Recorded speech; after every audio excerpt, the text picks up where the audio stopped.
안녕하세요. 저는 30대 초반 여자입니다. 사랑하는 사람과의 결혼 생활은 저에게 정말 많은 기대를 안겨줬었는데, 함께 할수록 제가 몰랐던 남편의 모습을 볼 때마다 실망감을 감출 수가 없었어요. 결혼 생활하는 동안 저를 가장 힘들게 했던 건 술 문제였어요. 친구분들과 술자리를 한번 가지게 되면 들어올 생각을 전혀 하지 않았어요. 정신을 차리지 못할 정도로 집에 기어 들어오거나 아니면 파출소에서 연락이 와서 몇 번이나 데리러 간 적이 있었습니다. 남편이 이럴 때마다 너무 불안했던 건 앞으로 제 뱃속의 아이를 어떻게 키워야 할지 그게 제일 걱정이었어요. 하루 이틀도 아니고 거의 매일 이런 문제가 반복이 되다 보니 남편과의 미래가 보이지가 않았어요. 술만 줄여도 살만할 것 같은데 제가 아무리 설득을 해도 한기로 흘려버리니 너무 답답했었죠. 결국 남편을 향한 제 불만을 시부모님께 털어놓게 되었고 정신 좀 차리라고 따끔하게 한마디 해주시길 바랐어요. 그런데 제가 생각했던 거와 다르게 오히려 저에게 문제가 있다며 사회생활하는 남편을 너무 옥죄다고 숨막혀서 살겠냐는 충격적인 말을 꺼냈어요. 가정에 무책임한 남편한테 한마디 해야 되는 건 당연한 건데 되려 제가 욕을 먹고 있으니 저 또한 기분이 상할 수밖에 없었죠. 남편과 결혼 2년 만에 임신까지 했는데도 그날 처음으로 머릿속에 이혼이라는 단어가 떠올랐습니다. 하지만 갈라서겠다는 말이 입 밖으로 나오지 않았어요. 임신을 한 제가 남편 없이 혼자 아이를 키운다는 게 두려웠었죠. 지금 이 사람 편을 드는 건 정말 너무한 거 아니세요? 저와 결혼을 했고 집안의 가장이면 기본적인 것들을 해야 되는 건 당연한 건데 결혼 전과 똑같이 행동하는 건 문제가 있는 거죠. 그런데 제가 이 사람을 옥죄인다고요? 술 퍼먹고 파출소에서 들어놓은 거 몇 번이나 데려온 줄 아세요? 이게 정상적인 생활이 맞는다고 보세요? 살다 보면 이런 일 저런 일 있을 수도 있는 거지. 술 몇 번 마셨다고 그거 가지고 이렇게까지 일을 만들어야 되겠어? 스트레스 받으면 뱃속의 아이한테 안 좋다. 아직 아이도 태어나지 않았는데 벌써부터 집안의 가장 역할을 충실하게 해야 된다는 당신이 오히려 더 예민한 거 아니야? 내가 일을 안 하는 것도 아니고 친구들이나 회사 사람들 만나다 보면 술 좀 마실 수도 있는 건데 문제가 된다고 생각해 본 적 없었거든. 일 크게 만들지 말고 그냥 조용히 넘어가. 아이가 태어나지 않았으면 막 살아도 된다는 거야? 결혼이라는 게 뭔데? 서로 미래를 함께하기 위한 약속인데 당신은 벌써부터 우리가 함께했던 서약을 깨버렸잖아.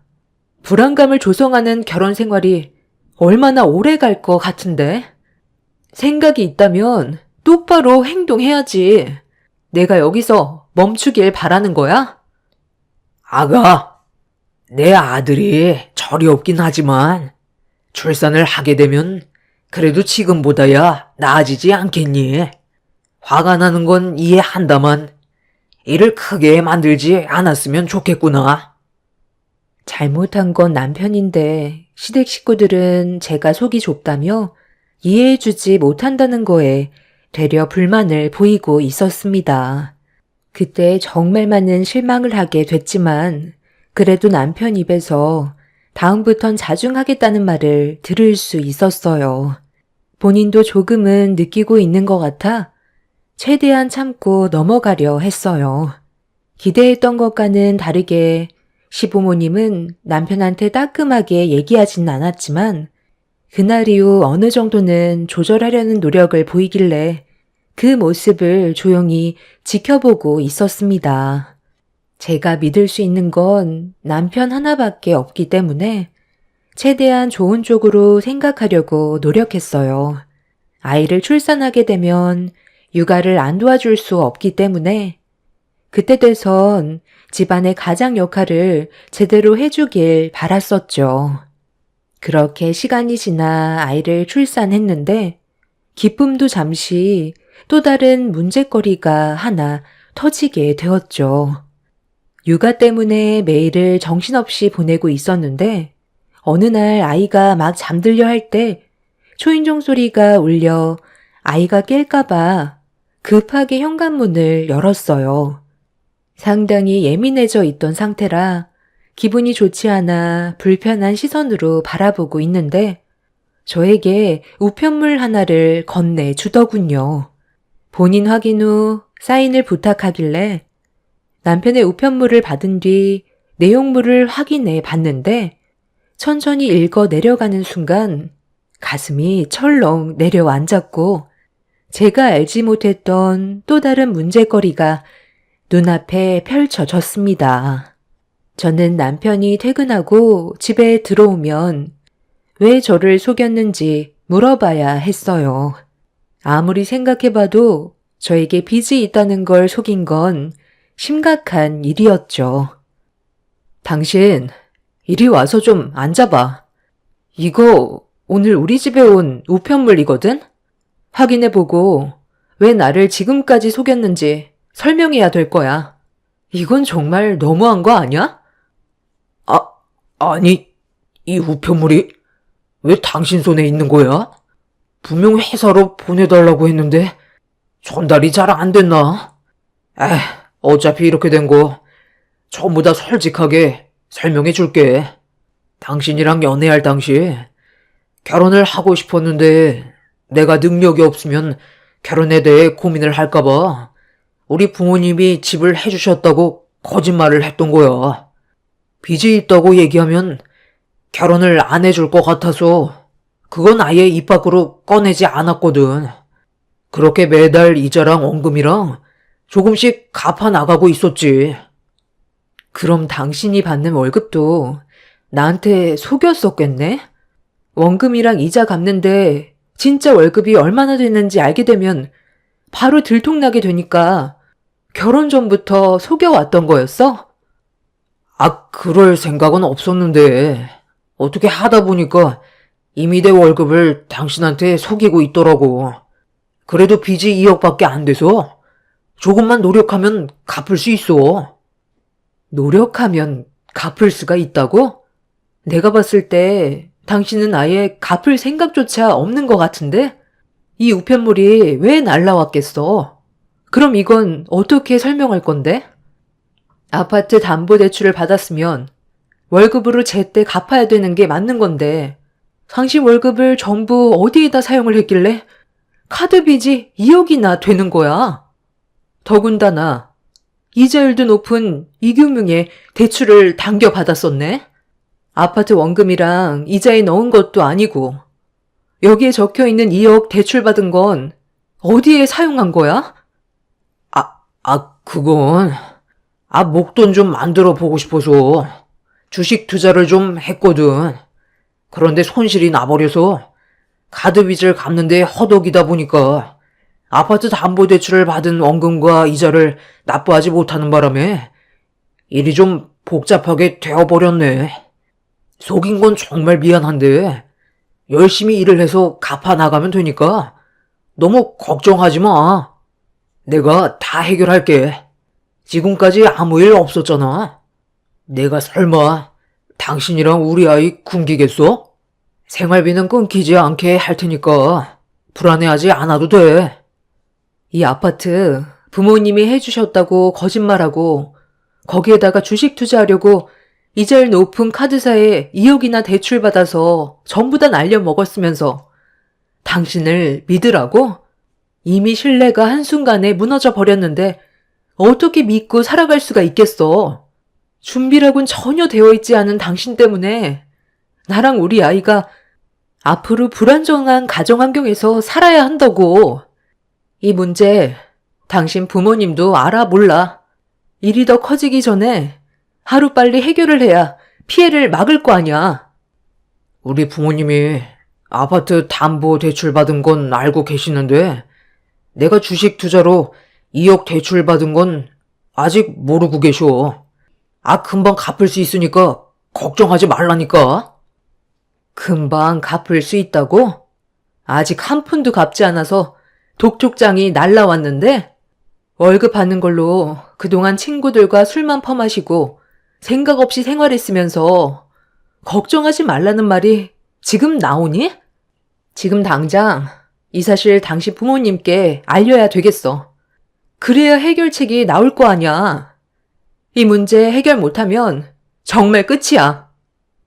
남편의 생각 없는 행동들로 인해 저와 제 아이가 길바닥에 나앉게 될 판이었어요. 이런 경험을 해본 적이 없었던 저는 두려운 마음에 시부모님께 이 사실을 알렸고 남편의 생각 없는 행동에 많이 놀라셨는지 저희 집으로 급하게 찾아오셨습니다. 제가 시부모님 앞에다 독촉장을 보여드리자 아무 말 없이 보시더니 해결을 해 주시겠다는 말보다 도와주기 힘든다는 말을 하셨어요. 그 말을 듣는 순간 당황스러워 할 말을 잃었고 왜 도움을 주실 수 없는지 여쭤보았습니다. 도와주실 수 없다고요? 아니, 이 사람이 지금 어떤 일을 저질렀는지 보셔놓고 어떻게 그런 말을 하실 수 있으세요? 두 분께서 아파트 담보대출이 있다는 거 왜 속이셨어요? 저랑 이 사람이 결혼할 때 아버님이 해주신 집이라고 하셨잖아요. 저는 그래서 빚 없이 시작할 수 있다는 것 하나만으로도 안정적인 결혼 생활을 할 수 있을 줄 알았는데 지금까지 저는 그것도 모르고 이 사람이 받는 월급에 만족하면서 하루하루를 감사하게 생각하며 살아왔었다고요. 그런데 알고 보니 빚만 가득하고 갚을 능력도 없으면서 2억이나 대출받아 주식에 투자를 했으니 제 속이 어떻겠어요. 이자가 한쪽에서도 아니고 양쪽에서 나오고 있는데 이 사람이 받는 월급으로는 턱도 없다고요. 좋은 직장이 아니더라도 처음 결혼을 마음먹었던 건 그래도 항상 성실해 보이는 모습이 보기 좋아서 결혼을 결심했던 건데 막상 껍데기를 벗겨보니 친구 만나 노는 거 좋아하고 덤으로 조절도 하지 못하는 술까지 퍼마시고 감당할 수 없는 빚까지 있었다는 거에 너무 큰 실망을 했어요. 제가 앞으로 이 사람의 뭐를 믿고 살아가야 하는 거죠? 어떻게 도와주실 수 없다는 말을 아무렇지도 않게 하실 수 있어요? 아니, 돈이 한두 푼도 아니고 어떻게 2억의 빚을 갚아줄 수 있겠니? 우리 집안 형편 너도 모르는 거 아니잖아. 무리해서 빚을 갚는 것보단 급한 불부터 끄는 게 좋을 것 같다. 밀려있는 빚만 해결해주면 되는 거지? 그럼 일단 숨은 쉴 수 있을 거 아니야.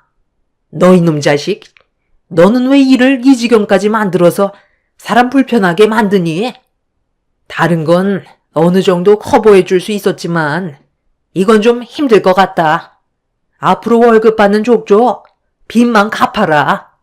가드빚이 이자가 높으니까 그것부터 해결하고 아파트 담보대출은 너희들이 맞벌이해서 천천히 갚아 나가면 되잖아. 애는 어린이 집에 맡기면 되니까 그게 문제될 건 없잖니? 어차피 너희들이 부부인데 어려운 상황들이 생겼으면 함께 헤쳐나가야지. 인생을 살다 보면 이 정도 일은 아무것도 아니다. 우리는 할 말 끝난 것 같으니까 먼저 일어나도록 하마. 어머님, 제가 왜 이 사람이 벌려놓은 일을 해결해 줘야 하는데요? 아이가 세상 밖으로 나온 지 얼마 되지도 않았고 아직까지 수유를 해야 된다고요. 그럼 안사돈한테 도움 좀 요청해봐라. 어린이집 보내고 싶지 않으면 안사돈한테 애 좀 봐달라고 하면 되잖아. 나는 아이를 봐줄 만한 상황이 안 된다. 저희 엄마는 한가한 줄 아세요? 이 문제 해결해 주지 못하면 이 사람과는 여기까지 할게요. 차라리 빚 없이 저 혼자 아이 키우는 게 좋겠어요. 내가 앞으로 잘한다니까. 지금 당신 너무 흥분한 것 같은데 극단적으로 생각하지 말고 하나씩 해결해 가다 보면 분명 좋아질 수 있을 거라고. 이미 시댁 식구들에게 너무 큰 실망을 하게 된 터라 더는 듣고 싶지가 않았어요. 남편이 저를 속이고 2년 동안 결혼 생활을 유지했다는 거에 너무 화가 났었죠. 아이가 태어난 지 얼마 되지 않아 여러 가지로 남편의 도움이 필요할 거라 생각했었는데 오히려 더 짐처럼 느껴지는 남편의 모습들이 제 결정을 확고하게 만들었습니다. 이혼을 하겠다고 밀어붙이자 남편과 시부모님은 당황했는지 좀 전과는 다른 모습으로 저를 설득시키려 했어요. 하지만 또 다른 무언가가 저에게 상처를 주게 될까봐 그게 두려워 여기서 멈추고 싶었죠. 그런데 남편은 이혼만큼은 하고 싶지 않았는지 시부모님이 돌아가신 다음 저희 엄마한테 전화를 했어요. 그리고 모든 걸 솔직하게 털어놓았고 엄마는 남편의 말에 많이 놀랐는지 늦은 저녁 시간이었는데도 저희 집으로 오셨습니다. 아니, 강서방, 이게 다 무슨 말인가? 그동안 우리를 속이고 지내왔었던 거야? 그 많은 빚을 앞으로 어떻게 감당하려고 그러나? 자네 버는 돈도 많지 않잖아. 장모님, 정말 죄송합니다. 제가 생각이 짧았어요. 앞으로 정신 차리고 살 테니까 이 사람이 이혼하자는 거 좀 막아주세요. 아이도 이제 막 세상 밖으로 나왔는데 제 손이 얼마나 많이 필요하겠어요. 그런데 이혼을 하게 되면 아빠 없는 아이로 자라게 되는 거잖아요. 앞으로 이 사람과 아이를 위해서만 살 테니까 제발 저 좀 도와주시면 안 될까요? 친구도 안 만나고 이제 술도 끊을 테니 한 번만 기회를 주세요. 한 번 정도는 기회를 주실 수 있잖아요. 무릎이라도 꿇겠습니다. 자네가 저지른 일에 대해서는 할 말이 없지? 아파트 담보대출은 이해할 수 있지만 목돈을 만들기 위해 갚지도 못할 2억을 따로 대출받아 주식에 투자하고 모든 걸 탕진한 건 절대로 용서를 받을 수 없는 행동일세. 일단 내 딸과 단둘이 대화 좀 하고 싶으니 자리 좀 비켜주겠나?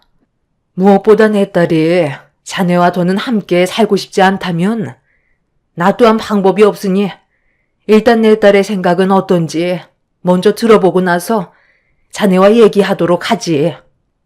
그래, 이제 우리 둘만 남았으니 얘기 좀 해보자. 앞으로 어떻게 할 생각이야? 지금의 상황을 봤을 때 이혼은 불가피할 것 같지만 그래도 무슨 일이든 신중해야 되니까 앞으로의 계획이 어떤지 드러나 보자.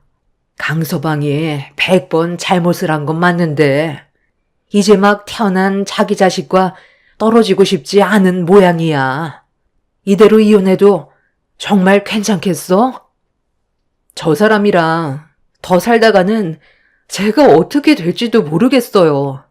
지금 너무 큰 실망을 해서 더 이상 받아주고 싶은 마음도 없어요. 이혼은 확실하게 정했어요. 마지막으로 딱 한 번만 믿어달라는데 그것조차 싫은 거지? 그런데 엄마 입장은 좀 다르거든. 누구나 실수는 할 수 있고 그걸 바로잡을 기회는 줘야 한다고 생각해. 그래서 이번을 마지막으로 기회를 주는 건 어떨 것 같니? 엄마가 도와줄 테니 강서방을 믿고 다시 시작하는 거야. 엄마 믿고 따라와 줄 수 있어? 엄마가 왜 도와줘요? 그럴 필요 없어요. 제가 그동안 같이 살면서 겪어봤지만 절대로 바뀔 수 있는 사람이 아니에요. 기회 같은 것도 줄 필요 없어요. 가정에 충실할 수밖에 없게끔 만들면 되잖아. 너 혼자 아이를 감당하며 키우는 것도 쉬운 문제가 아니야. 엄마랑 아빠도 일이 많이 바쁜 거 너도 알잖니. 엄마는 무슨 생각을 가지고 계신지 남편한테 마지막으로 기회를 한 번 더 주길 원하고 있었어요.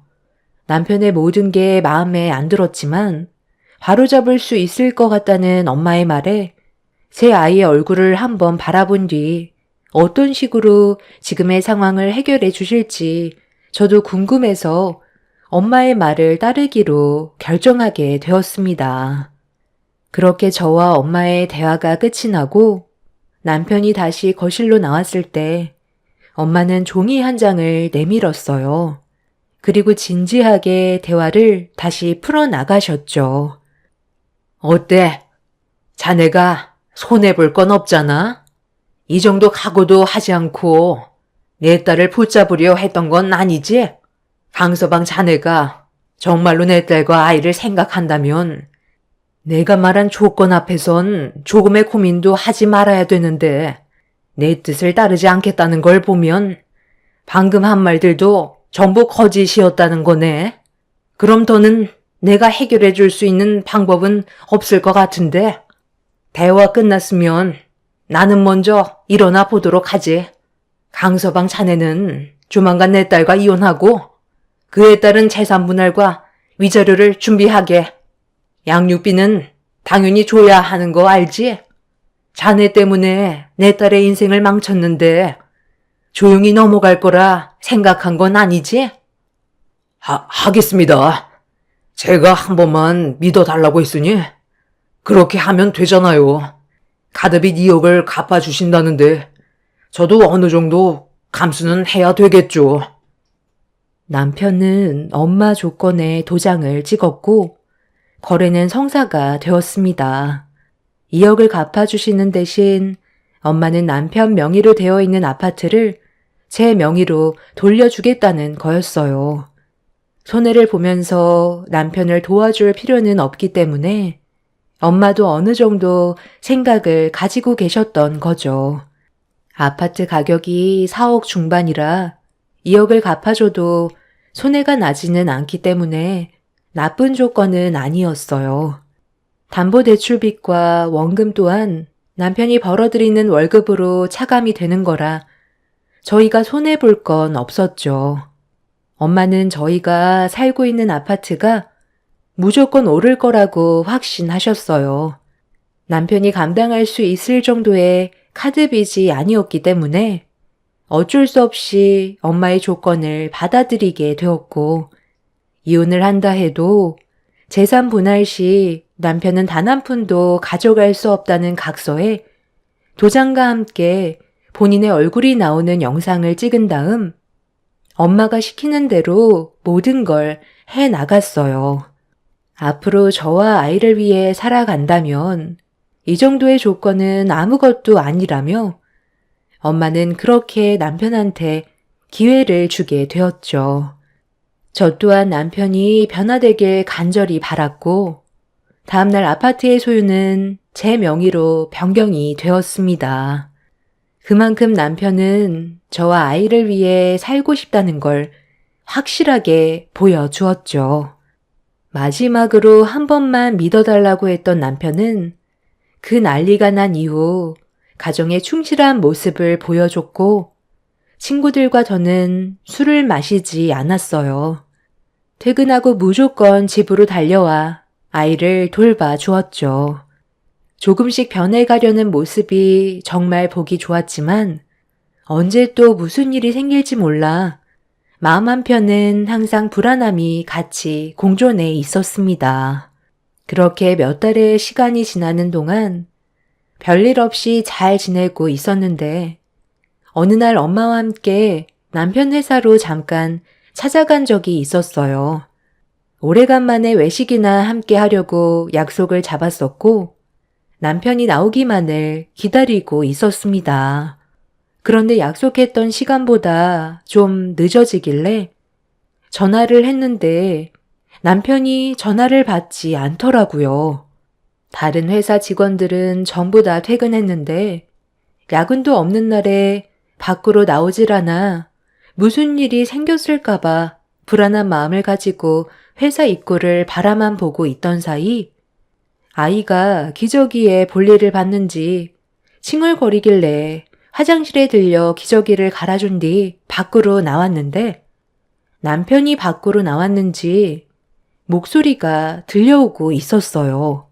저도 아이를 안고 서둘러 남편과 엄마가 있는 곳으로 걸어가던 도중 점점 선명하게 들려오는 대화 소리에 제 걸음이 멈춰져 버렸습니다.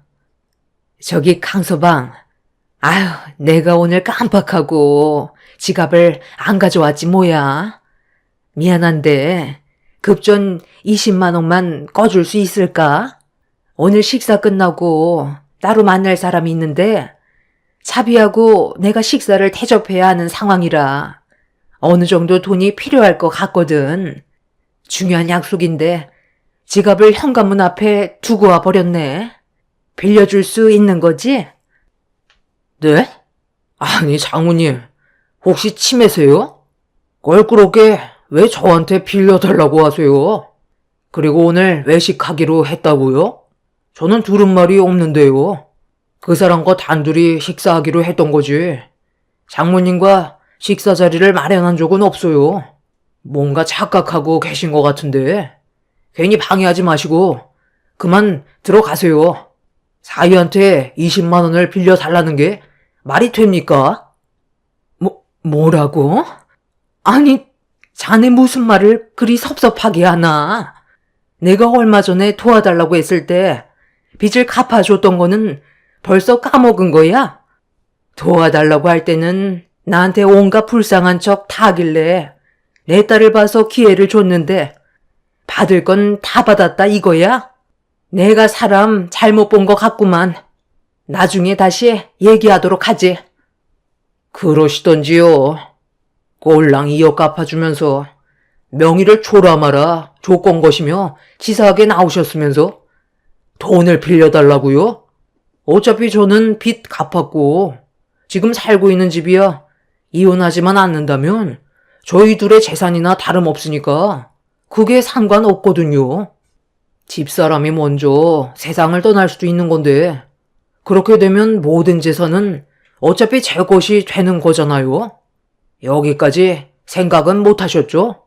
저는 절대로 이혼하지 않을 거예요. 아파트가 얼마짜리인데 그걸 포기하고 이혼하겠어요? 잠깐 쉬고 있는 것 뿐이라고요.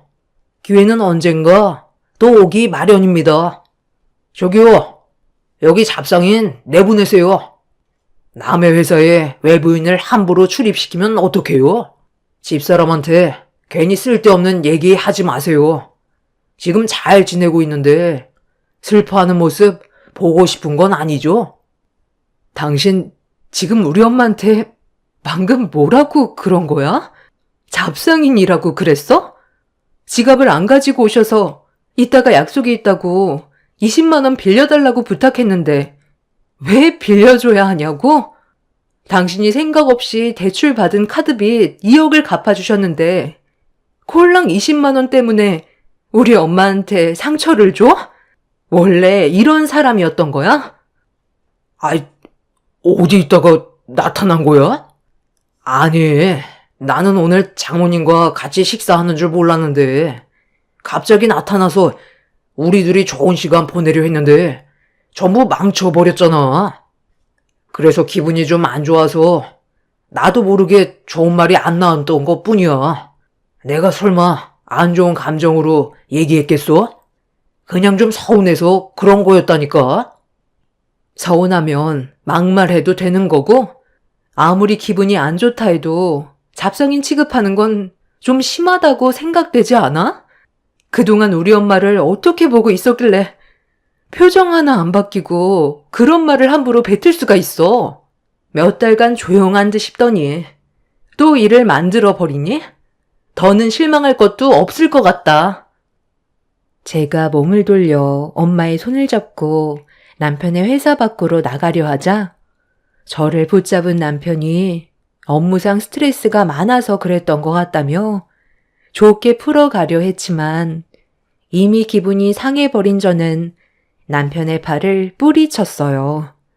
그런데 그 순간 갑자기 경비분들께서 남편의 이름을 부르며 우르르 몰려왔고 남편은 경비원들을 보고 화들짝 놀라며 도망을 치려 회사 밖으로 뛰쳐나가려 하는데 엄마가 남편의 다리를 걸어 넘어뜨렸어요. 바닥으로 한 바퀴 뒹굴게 된 남편이 심하게 넘어졌는지 고통스러워하며 힘겹게 일어났는데 남편의 몸에서 갑자기 이상한 물건들이 우르르 쏟아져 나왔습니다. 번쩍거리는 물건들이 바닥으로 떨어졌고 그 사이 경비원들이 남편을 잡고 회사 밖으로 끌어낸 뒤 경찰에 신고를 하고 있었죠.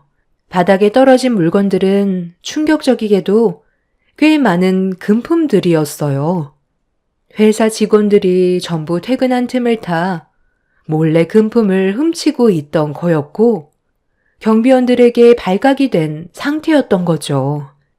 더 충격을 받았던 건 경비원들이 이 사실을 알게 된 게 꽤 오래 됐었는데 CCTV에 잘 포착이 안 돼 어려움을 겪던 도중 대표실에 들어가는 모습이 찍히게 되면서 남편이 범행을 저질렀다는 걸 확실히 알게 되었고 꼬리가 길었던 남편은 결국 붙잡히게 된 거였습니다. 그렇게 경찰 조사를 받게 된 남편은 금품을 처분한 돈으로 저 몰래 미련을 버리지 못한 주식에 투자를 하고 있었어요.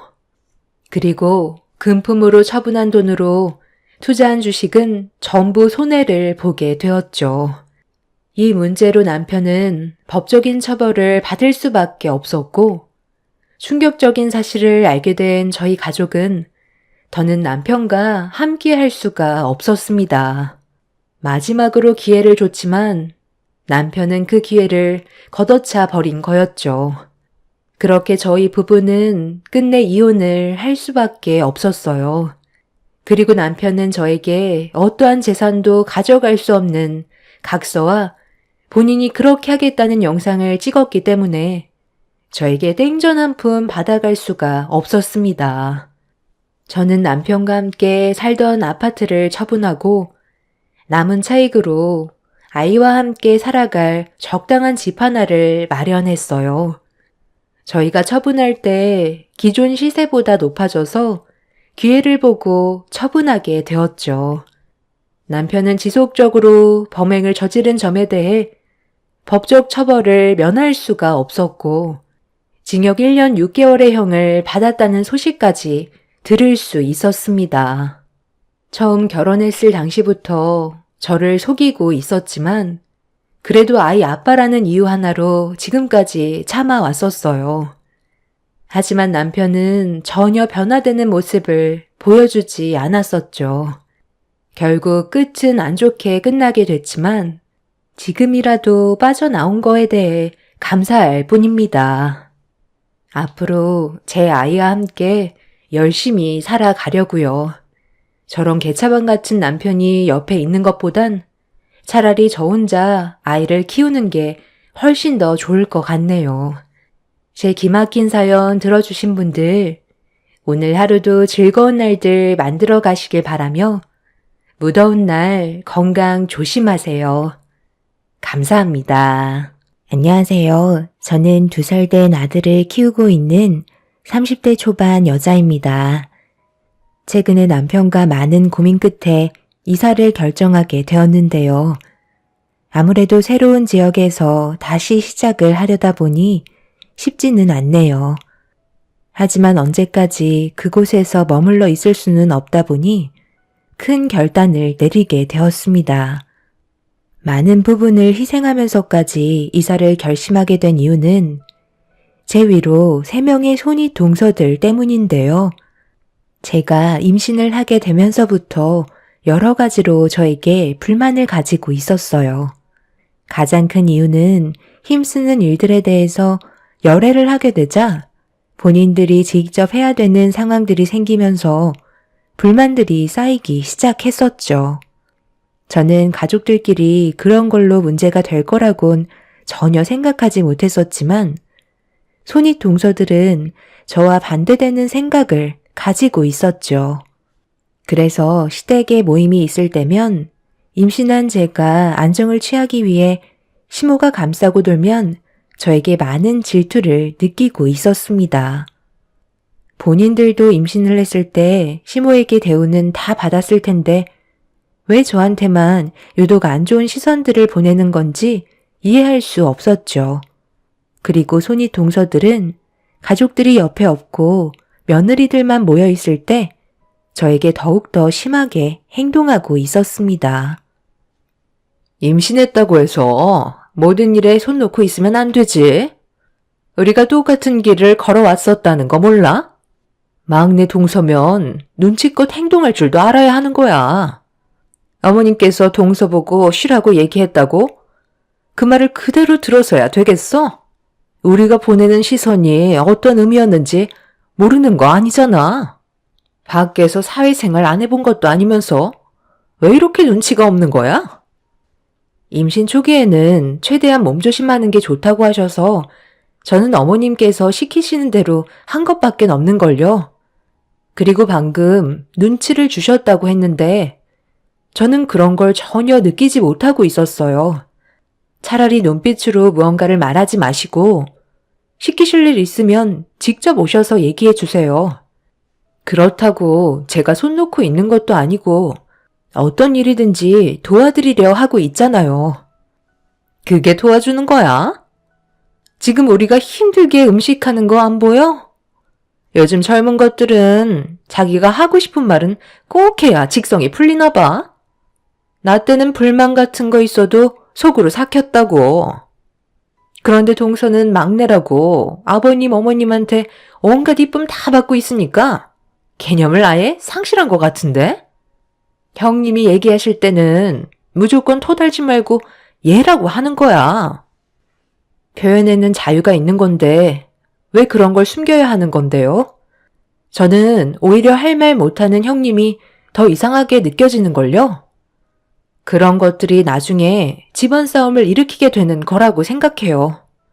하고 싶은 말은 하라고 입이 달려있는 거지.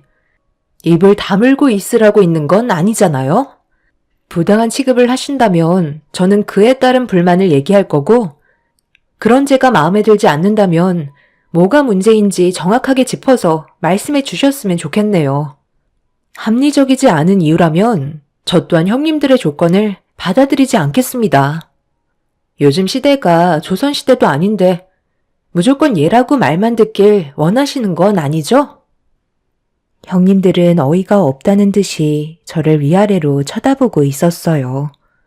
저 또한 할 말이 정말 많았지만 시부모님 앞에서 언성을 높이며 얼굴을 붉히고 싶지 않았습니다. 무조건 시댁 집안의 막내 며느리로 들어왔다 해서 먼저 고개를 숙이면서 형님들한테 굽신거리는 건 제 성격이 아니었어요. 그리고 막내라고 기선제압을 하려는 건지 저를 말로 휘두르려 하는 모습들이 정말 보기 안 좋게 느껴지고 있었죠. 시댁에 먼저 들어온 사람들일수록 그에 따른 모범이 되어야 되는 건데 오히려 어떻게 하면 저를 발밑에 두고 부려먹을 수 있을지 고민들을 하고 있는 게 너무 어이가 없었습니다. 실망 또한 많이 했던 게 처음 시댁에 인사드리러 갔을 때 새 형님들이 저를 위아래로 훑으시더니 안 좋은 시선으로 불쾌하게 바라보았고 시부모님께서 근처에 안 계실 때 큰형님은 제 위로 3명의 손윗 동서가 있으니 정신적으로 버티기가 힘들 거라며 며느리로 들어오지 않는 게 정신 건강에 좋을 거라면서 저한테 겁을 주고 있었네요. 초면에 그런 말을 한다는 자체가 문제였지만 저는 형님들을 보고 결혼을 하는 게 아닌 남편 하나 보고 시집을 오는 거기 때문에 별로 신경 쓰지 않았고 그 말을 무시해 버렸습니다. 결혼을 하게 되면 분명 텃세를 부릴 거라는 걸 예상했고 이미 마음의 준비를 하고 있었어요. 손윗 동서들의 기가 상당히 세다는 걸 인사드리러 갔을 때부터 알 수 있었죠. 그렇게 남편과 결혼을 하고 제가 두 눈으로 목격한 건 아주버님들이 잡혀 살고 있었다는 게 문제였어요. 세 형님들이 집안을 휘두르며 서로 똘똘 뭉쳐서는 아주버님들이 길을 펴지 못하게 잡고 살고 있다는 걸 알 수 있었습니다. 시부모님께서 그런 걸 모르는 건 아니었지만 세 형님들이 워낙 뭉쳐서 행동하다 보니까 시부모님도 눈치만 보고 계셨죠. 하지만 저는 형님들의 성격과 반대되는 행동을 보이면서 원하는 대로 제가 따르지 않게 되자 그런 것들을 상당히 불쾌하게 생각하고 있었습니다. 손이 동서들이 저를 잡아먹을 것도 아니기 때문에 두려울 게 없었고 제 옆에는 남편과 시부모님께서 지켜주신다는 걸 믿고 있었습니다. 그런 걸 새 형님들도 이미 눈치를 채고 있었죠. 저에게 더욱더 압박을 가하면 저는 반대로 여우 같은 행동을 더 심하게 보여주었습니다. 그런 모습들을 보면서 새 형님들은 저를 상당히 얄밉게 보고 있었네요. 동서, 가서 과일 좀 깎아와. 임신을 했어도 그 정도는 할 수 있잖아? 막내 동서가 깎아주는 과일 좀 먹어보고 싶네. 이거 어쩌죠? 제가 지금 아랫배가 뭉쳤는지 일어나는 게 힘들어서 좀 누워있어야 할 것 같아요. 여보, 나 좀 방으로 들어가서 잠깐 쉴게. 오늘 은근히 긴장을 많이 했는지 배뭉침이 자주 생기네. 과일은 형님이 직접 깎아 드셔야 할 것 같아요. 그래, 그렇게 해라. 원래 임신했을 때 몸에 물이 오면 배뭉침이 자주 일어난다 하더라. 그리고 스트레스가 안 좋으니까 불편하면 일찍 들어가도 된다. 괜히 오래 있어봤자 좋을 것 하나 없어. 초기가 제일 위험한 거야. 과일은 첫째 네가 깎아와도 되잖아. 어머님, 정말 너무하세요. 예전에 제가 임신했을 때는 계속해서 움직여야만 뱃속의 아이도 건강하다고 하셨잖아요. 그때 네가 살이 너무 많이 쪄서 그런 거지. 시도 때도 없이 누워만 있으려 했잖아. 임신 초기인데 먹고 자고밖에 더 했니? 그래서 어떻게 됐어? 하도 먹어대기만 하고 운동은 하지도 않아서 결국 출산하다가 체력이 떨어지는 바람에 재앙절개 했잖아. 하마터면 둘 다 위험할 뻔 했었다고. 시애미가 다 생각해서 하는 얘기를 네가 무시해놓고 왜 나한테 너무하다는 거야? 막내 며느리는 원래부터 몸이 약하다고 했으니까 최대한 조심시키려는 건데 그게 그렇게 마음에 안 드는 거니? 어머님이 속고 계시는 거예요. 괜히 과일 깎고 싶지 않아서 저러는 거라니까요. 막내 동서가 얼마나 여우 같은데요. 너도 만만치 않았어. 우리 집에 며느리로 들어왔을 때 생각 안 나? 온갖 꾀병 다 부리면서 집안 행사에는 최대한 늦게 도착해선 손가락 하나 까딱하지 않으려고 온갖 잔머리는 다 부려놓고 그것 때문에 큰며느리랑 아마 대판 싸웠었지. 지금은 서로 똘똘 뭉쳐서 지내긴 하지만 예전에는 폭풍이 한번 휘몰아친 적도 있잖아. 내가 말은 안 했지만 너희들 하는 거 보면 초등학생 수준보다 못했었다. 이래도 막내 며느리한테만 문제 있다고 얘기할 거니? 너희들이 보는 시선과 내가 보는 시선이 다르다는 걸 여기서 알 수 있는 거야. 나이가 몇인데 언제까지 애들처럼 행동할 거니? 솔직히 막내 동서는 어머님 댁에 오면 손가락 하나 까딱하지 않고 휴가를 온 것처럼 쉬고 있잖아요. 머리만 대면 잠드는데 그 모습이 저희가 봤을 때 좋겠어요? 제가 막내였을 때는 정말 상상조차 하지 못했었다고요. 웃기고 있네. 네가 제일 심했어. 막내 며느리가 머리만 대면 잠드는 건 임신했으니까 당연한 건데 그게 뭐가 잘못됐다는 거야? 너는 임신했을 때나 안 했을 때나 우리 집에만 오면 잠만 퍼질러 자놓고 막내 며느리한테 그게 할 말이냐? 여기에서 잠이 제일 많은 게 너 아니야? 정신없이 밥 먹다가 갑자기 졸았으면서 누가 누구한테 잠이 많다고 하는지 모르겠네. 내가 봤을 때 우리 집안에 들어온 며느리 중에 막내가 제일 정상처럼 보이는데 쓸데없는 걸로 막내 잡을 생각하지 말아라. 새형님들이 하나같이 불만을 꺼내놓으면 시모가 대신해서 저를 막아주고 계셨어요. 정말 감사했었죠. 그런데 형님들의 과거를 들어보면 정말 가관도 아니었습니다. 저와는 비교도 안 될 정도로 엄청난 개성을 가지고 있었죠. 새형님들은 아무 말도 하지 못한 채 방으로 들어가려는 저를 노려보면서 상당한 불만을 가지고 있다는 걸 알 수 있었어요. 형님들이 원하는 방향대로 제가 따라가게 되면 이용만 당하게 되고 저를 만만하게 생각할 것 같아 확실하게 제 입지를 다지는 게 좋을 거라 판단했었습니다. 남편은 과일이 올라가 있는 접시를 가지고 방으로 들어오더니 저를 걱정하고 있었어요.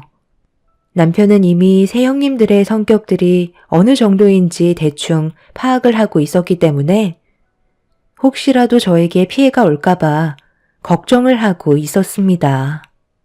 저도 임신을 한 몸이었기 때문에 걱정이 되긴 했었지만 그래도 끌려다닐 마음은 전혀 없었네요. 그렇게 부산했던 토요일이 지나고 일요일 아침에 저도 묵묵히 형님들 옆에서 일손을 도우며 식사 준비를 하고 있었는데 셋째 형님이 저에게 국자 하나와 그릇을 내어주더라고요. 그리곤 뒷마당에 가서 된장 좀 퍼오라고 시켰죠.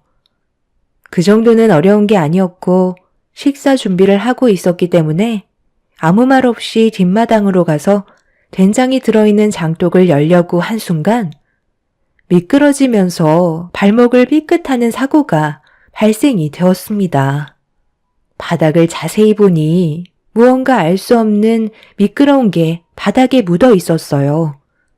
냄새를 맡아보는 순간 기름이라는 걸 알 수 있었고 제가 힘겹게 일어나 현관문을 열고 들어가자 넘어지면서 흙투성이가 된 모습을 마주하게 된 남편이 어떻게 된 거냐며 경악을 하고 있었습니다. 이미 발목은 심하게 부어있는 상태였고 당장 병원으로 가봐야겠다며 저를 급하게 업었는데 주방에서 새 형님들이 저를 째려보면서 아주 얄미운 미소를 띠고 있더라고요. 그때 확실하게 알 수 있었고 시부모님께서는 저와 뱃속의 아이를 걱정하고 계셨습니다. 그렇게 남편의 도움으로 병원에 도착해서 치료를 받게 되었는데요. 다행히 뼈에는 이상이 없고 인대가 늘어나서 한동안 깁스를 해야 되는 상태였습니다. 그렇게 다시 시댁으로 돌아왔는데 발목에 깁스를 한 모습을 본 시부모님께서는 걱정을 많이 하셨지만 새 형님들은 달랐습니다. 그러니까 항상 조심해야지. 임신했다는 걸 착각이라도 했던 거야? 어떻게 거기에서 넘어질 수가 있는 거지? 제가 일부러 넘어졌다는 건가요? 셋째 형님이 된장 좀 퍼오라고 시켰잖아요. 그런데 장독대 앞에 기름칠이 칠해져 있었다고요. 어머, 그래서 지금 그걸 내 탓으로 돌리는 거야? 그런 건 동서가 조심했어야지. 괜히 일하기 싫어서 핑계 대는 건 아니고? 그렇잖아도 내가 가봤는데 넘어질 만한 건 아무것도 없던데?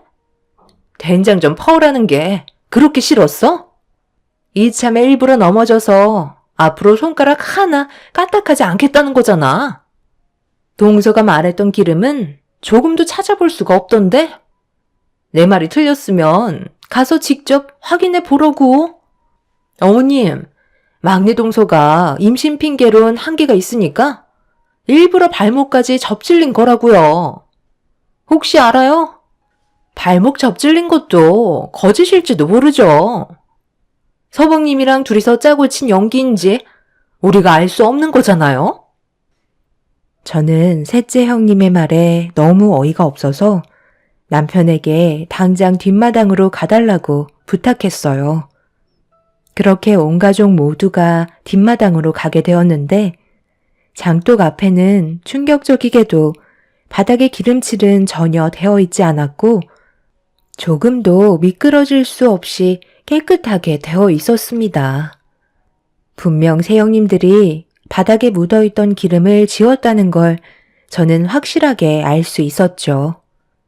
셋째 형님은 더욱더 큰 소리치면서 자기를 이상한 사람으로 몰아갔다며 그동안 저에게 쌓였던 불만들을 한꺼번에 쏟아내기 시작했어요. 당연히 남편과 시부모님은 저를 믿어주셨지만 새 형님들은 계속해서 저를 압박해 나가고 있었죠. 어머님, 이래도 막내 동서 편만 들어주실 거예요? 이거 봐봐요.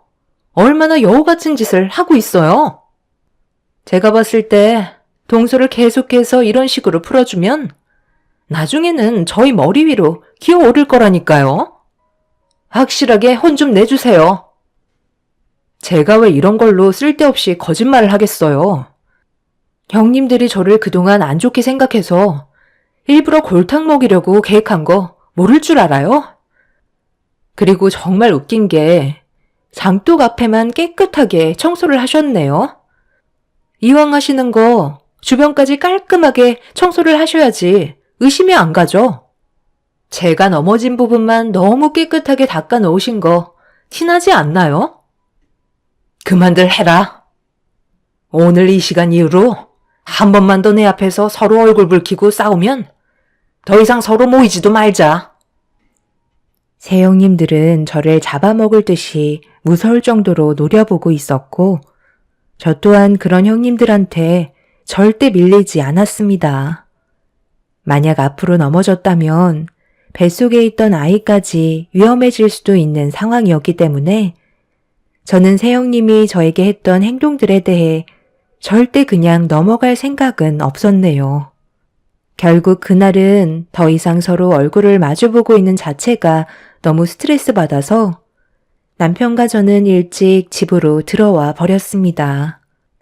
남편은 앞으로 또 이런 일이 발생될까봐 걱정을 하고 있었지만 저는 받은 만큼 돌려줘야 직성이 풀리는 성격이라 많은 고민에 빠지게 되었습니다.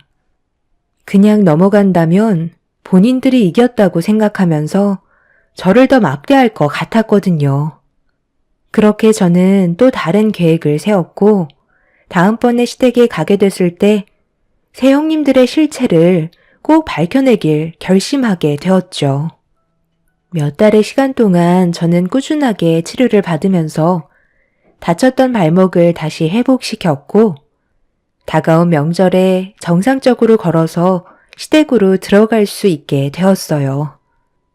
이미 새 형님들은 뭐가 그리 좋은지 주방에서 웃고 떠들면서 음식 준비에 한창이었어요. 시부모님께서는 저희 부부를 반갑게 맞아주셨고 저는 남편과 함께 방에 들어가 짐을 풀고 거실로 나왔습니다. 형님들은 저를 보자마자 침묵을 유지하면서 음식을 준비하고 있었는데 둘째 형님이 저보고 가까이 오라며 손짓을 하고 있었네요.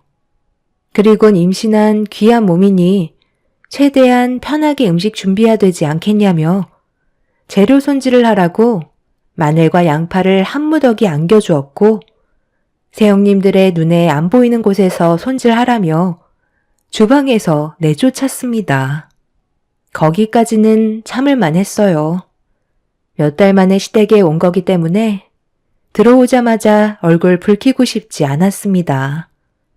그렇게 거실로 나와 마늘과 양파를 다듬고 있는데 눈이 맵긴 했지만 참을만 했고 제가 혼자서 재료 손질을 하고 있자 시부모님과 남편이 옆에서 일손을 도와주었네요. 그런데 그 모습을 보고 있던 첫째 형님이 뭐가 또 불만인지 심없게 재료 손질 도와주었다고 짜증 섞인 목소리로 시모한테 화를 내기 시작했어요. 하지만 시모는 아무런 반응도 하지 않고 묵묵히 재료 손질을 하셨네요.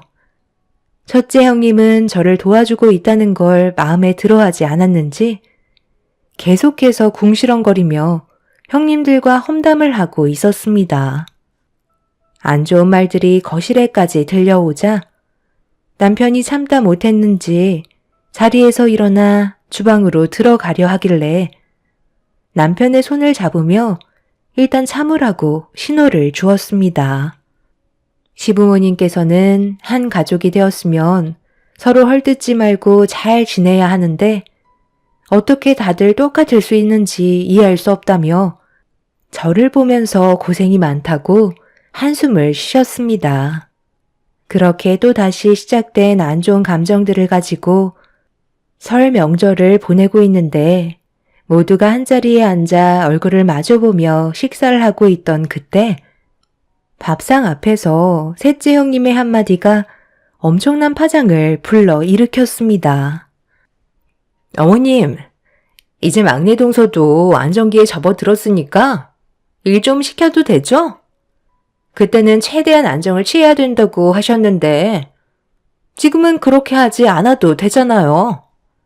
저 임신했을 때 이 정도까지는 아니었다고요. 오늘은 동서도 똑같이 일을 시켜야 되겠어요. 그리고 어머님이 동서를 너무 감싸고 돌수록 저희는 어머님한테도 안 좋은 감정이 생길 수밖에 없다고요. 너희들은 왜 막내 며느리를 못 잡아먹어서 한달인 거야? 텃세 부리는 것도 정도껏 해야지. 언제까지 이런 식으로 나올 건데? 지금까지 버릇없이 했던 행동들에 대해 전부 머리 숙여 사과하고 그리고 우리가 시키는 거 토달지 않고 무조건 받아들여야 평화가 찾아올 것 같은데요? 생각해보세요. 저희는 셋이서 똘똘 뭉쳐 지내는데 막내 동서만 차별을 한다는 건 그만큼 저희와 동서 사이에 문제가 있다는 거 아닐까요? 어느 쪽이 잘못된 것 같으세요? 동서가 저희 집 식구가 되기 전에는 어땠는데요? 평화롭지 않았나요? 그런데 지금 집안 꼴을 보세요. 동서 하나 잘못 들어와서 집안이 말이 아니에요. 스트레스는 또 얼마나 많이 받는 줄 아세요? 어머님이 확실하게 중심을 잡고 막내 동서를 잡아주셔야 저희가 교육을 똑바로 시킬 수 있는 거라고요. 계속 이런 식으로 갈 건 아니죠? 누가 더 많은 피해를 볼 것 같으세요?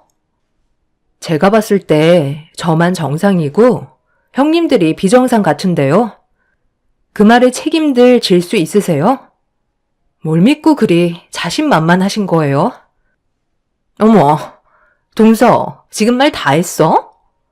어디서 형편없는 집안이 굴러 들어와 놓고 지금 우리 보고 비정상이라는 말이 나와?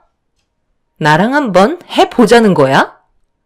막내면 막내같이 굴어야지. 어디서 맏며느리로 행동하려 들고 있어? 동서가 이래서 혼나는 거야. 셋째 형님은 시부모님 보는 앞에서 자기 앞에 있던 국그릇을 제 얼굴에 던져 부어버렸어요.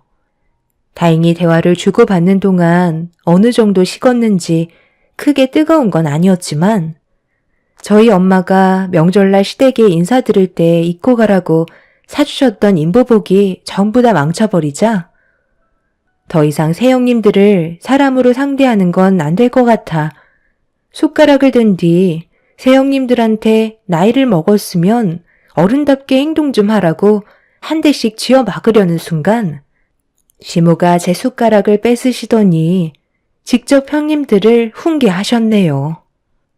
새 형님들의 머리를 강타한 순간 숟가락은 휘어졌고 머리를 맞아서 고통스러운지 비명을 지르며 뭐 하시는 거냐고 소리를 지르고 있는데 남편이 밥상 위에 캠코더를 올렸습니다. 순간적으로 정적이 흐르더니 모두들 캠코더에 집중을 했고 저는 오늘만큼은 조용히 넘어가고 싶었지만 형님들이 시부모님 앞에서 보인 행동들과 제가 받았던 상처에 대해 그냥 넘어갈 수 없을 것 같다며 재생 버튼을 눌렀습니다. 그리고 잠시 뒤 캠코더의 화면에 새형님이 나오는 순간 셋 다 모두 경악을 하고 말았네요. 이번 명절에 버릇없는 막내 동서를 아주 골로 가게 만들어야 되겠어. 함께 동참해 줄 수 있는 거지? 그런데 이건 너무 위험하지 않아요? 그러다 정말 큰일이라도 나면 어쩌려고 그래요. 저번에도 솔직히 너무 위험했었다고요. 다행히 뒤로 넘어져서 발목만 다친 거지. 앞으로 넘어졌다면 유산됐을 수도 있었다고요. 그런데 방금 형님이 말한 계획은 그때보다 더 큰 문제를 일으킬 게 뻔한데 꼭 이렇게까지 해야 돼요? 나중에 저희한테 무슨 문제라도 생기면 어쩌려고요.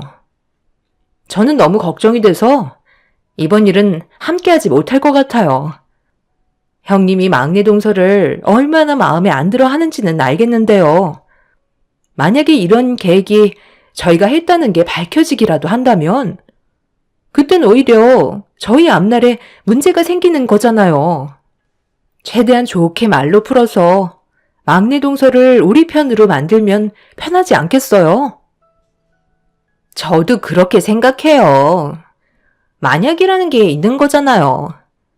이건 중범죄에 속할 수 있을 만큼 심각한 계획이라 너무 불안해요. 여기서 지금 우리 말고 누가 있어? 아무도 없어. 그러니까 안심해도 된다니까. 막내 동서가 목에 힘주고 다니는 꼴을 계속해서 보겠다는 거야? 나는 절대 그 꼴 못 본다고. 내가 왜 이번 여행 계획을 세웠는데 절대 우리가 했다는 걸 모르게 철저하게 준비할 거라니까. 어차피 동서들은 나와 함께 한 배를 탄 사이 아니야? 나랑 등 돌릴 거야? 그런 거 아니면 이번 계획은 조용히 따라오도록 해. 일단 셋째 동서가 함께 모여 밥을 먹을 때 분위기를 안 좋게 만들어. 그럼 내가 그 분위기를 더욱더 고조시키다가 몸싸움을 벌일 거고, 둘째 네가 나한테 갑자기 화를 내면서 그만하라고 소리를 지르는 거야. 그 다음에 동서를 데리고 바람 좀 쐬고 오겠다면서 밖으로 나가서 뒷마당 산책길로 함께 걸어가. 최대한 긴장을 풀어줄 수 있는 말들로 상황을 만들어 가다가 내가 설치해두었던 목적지까지 끌고 가는 거야. 그리고 막내 동서가 그걸 밟는 순간 우리의 계획은 마무리가 되는 거라고. 엄청난 고통이 뒤따르겠지만 증거도 없을 뿐더러 느낌적으로만 인지하고 있겠지. 결국 알아서 고개를 숙이게 될 거고 앞으로 저런 꼴도 보기 싫은 모습은 두 번 다시 안 봐도 되는 거라고. 시부모님은 새 동서의 계획에 엄청난 충격을 받게 되셨고 말도 안 되는 일들이 눈앞에 펼쳐지려는 준비를 하고 있었다는 거에 입을 다물지 못하고 계셨어요. 그런데 갑자기 첫째 형님이 손을 부들부들 떨더니 옆에 앉아있던 큰 시숙의 뺨에 손을 올려 붙였습니다. 둘째, 셋째 형님은 그 자리에 털썩 주저앉았고 첫째 형님은 큰 시숙한테 어떻게 된 거냐며 소리치고 있었네요. 첫째 형님이 큰 시숙의 뺨에 손을 올려 붙인 이유는 캠코더에 찍혀있던 모습을 담은 사람이 큰 시숙이었어요. 막내 동생인 저희 남편과 제가 불행해지는 모습을 보고 싶지 않았는지 저희만 빼고 새 형님의 집안끼리 여행을 갔을 때 이런 계획을 듣게 된 큰 시숙이 캠코더로 전부 다 촬영해 놓으셨던 거네요. 시숙은 첫째 형님 몰래 저희 집으로 찾아와 캠코더를 건네주시면서 도저히 함께 살아갈 수 없을 것 같다며 결혼 생활에 대해 후회를 하셨어요. 저희는 정말 큰일을 당할 뻔했지만 큰 시숙의 옳은 결정에 사고를 면할 수가 있었죠. 시부는 그 자리에서 경찰에 신고를 하게 되었고 캠코더에 찍혀있는 내용대로 뒷마당에 연결되어 있는 산책로를 걸어가 목적지에 도착을 하니 동물을 잡는 덫이 설치되어 있었습니다. 제가 그걸 밟게 된다면 아마 제 발목에는 평생 장애가 생기게 되는 순간이었죠. 그리고 엄청난 고통으로 인해 유산까지 될 수도 있는 엄청난 일을 첫째 형님이 꾸미고 있었습니다. 오로지 제가 자기 멋대로 부릴 수 없다는 이유 하나만으로 사람이 해선 안 될 행동을 저지르려 했다는 거에 엄청난 소름이 온몸을 감싸고 말았네요. 둘째, 셋째 형님은 그 자리에서 무릎을 꿇으며 저에게 용서를 구했지만 첫째 형님은 저에게 절대 용서를 구하지 않았어요. 오히려 더 큰 소리를 치며 이성을 잃은 모습을 보여주었죠. 결국 세 형님들은 경찰의 조사를 받게 되었고 이런 끔찍한 일을 계획했다는 거에 엄청난 실망을 하게 된 큰 시숙은 이혼을 결정하게 되었습니다. 그리고 둘째 아주버님은 현재 별거 중인 상태라고 하네요.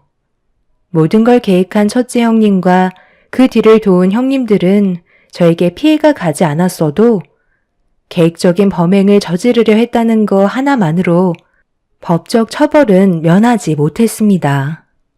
둘째, 셋째 형님은 폭풍 눈물을 흘리면서 한 번만 용서해달라고 애원하는 바람에 아이들을 봐서 용서를 해드렸지만 첫째 형님은 끝까지 자존심을 굽히지 않으시고 잘못을 인정하지 않았기 때문에 법적으로 처벌을 진행하게 되었네요.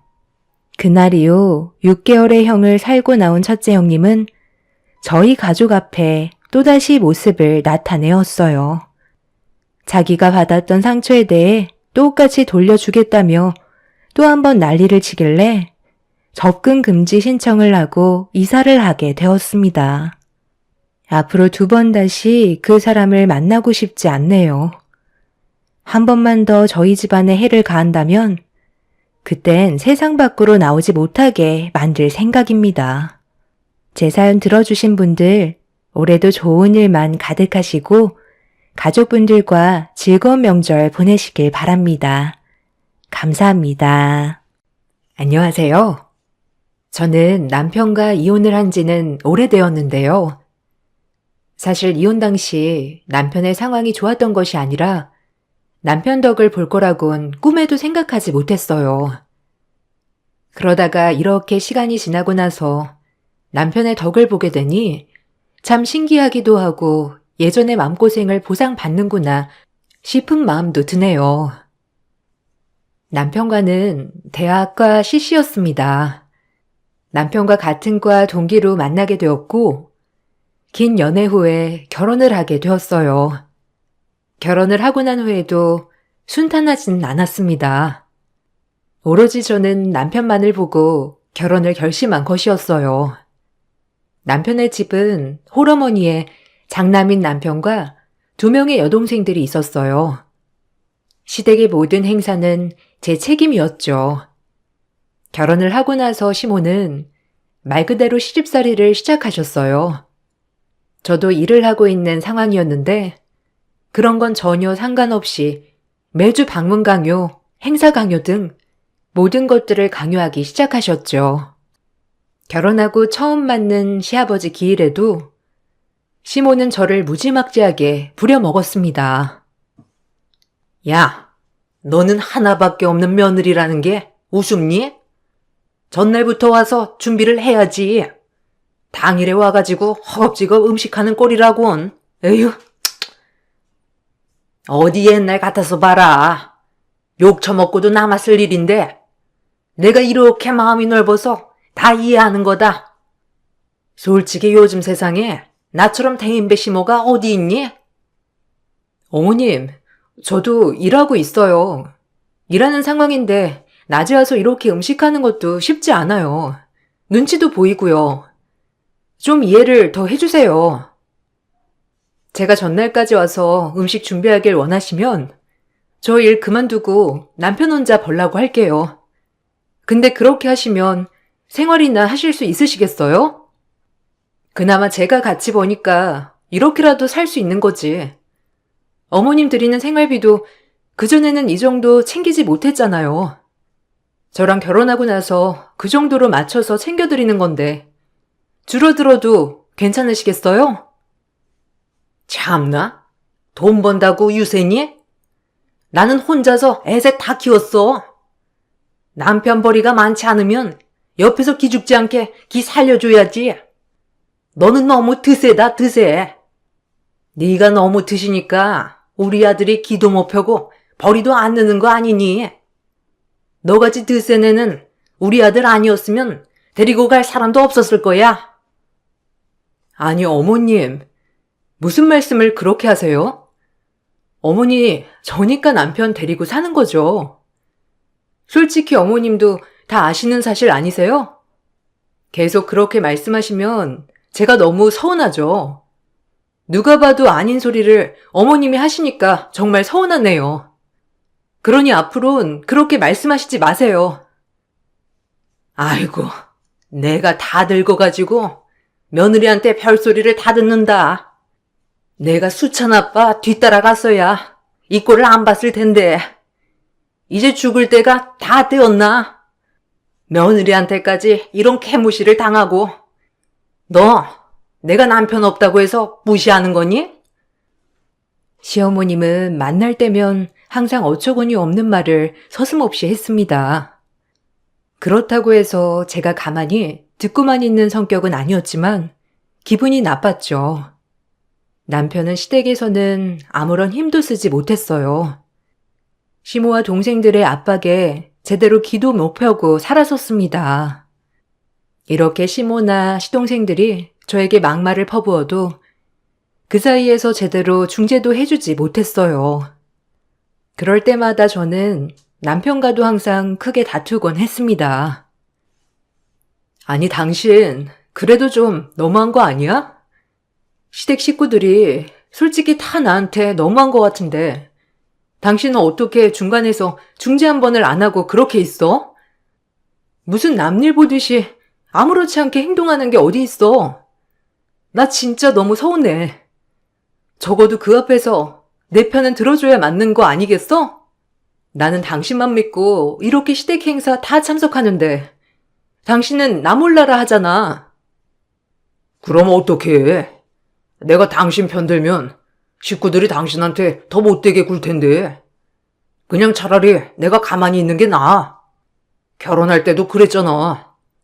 내가 당신 말만 듣는다고 오히려 엄마랑 동생들 당신한테만 뭐라고 그러고 그냥 한 귀로 듣고 흘리면 안 되겠어?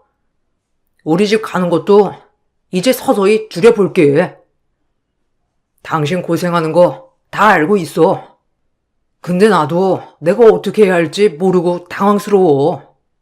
식구들이 솔직히 당신한테 막말할 때마다 뭐라고 해야 할지 막막하고 당황스럽다고.